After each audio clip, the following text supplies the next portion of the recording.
In every way, the deck was stacked against Epictetus. 2,000 years ago in Hierapolis, he was born into slavery. He wasn't even given a name. Epictetus just means acquired one. He was tortured. The fruits of his labor were stolen. His body was abused, like a horse that was ridden into the ground and then put down. Later, he was unfairly exiled. He went through unimaginable adversity and difficulty, and yet he triumphed.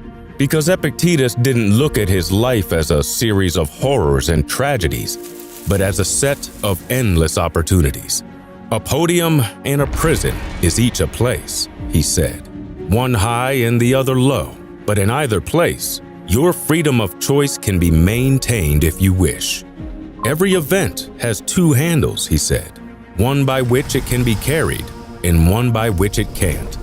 Epictetus chose to focus on what was in his control, his opinions, his values, his wants, his sense of self, and ignore the rest. Looking around at the powerful men and women in Nero's court where he worked, Epictetus began to notice that although he was a slave, he was freer than many of them. They were enslaved to power and ambition, pleasure and attention. Their minds wandered. They were easily distracted.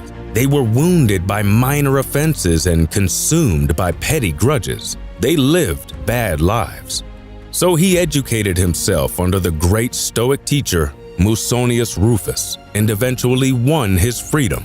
He himself became a teacher of Rome's brightest students, including the future emperor Hadrian. His ideas made their way to Marcus Aurelius, and suddenly, a man who had so little power was influencing the most powerful people in the world for the better. What we learn from Epictetus is not just sheer endurance and resilience, but the ability to find and make a good life anywhere, in all times.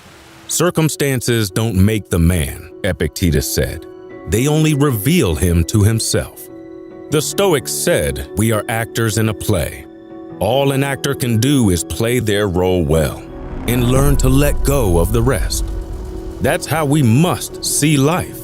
We don't control where we were born or who our parents are or how other people treat us. We only control what we do with the material we are given. Yes, so much of it is out of our control, but we have a lot more agency than some people think. We can, through determination and skill, learn how to shape our own destiny. Control it? No. Shape it? Yes. By turning in a splendid performance in our current role, whatever it happens to be.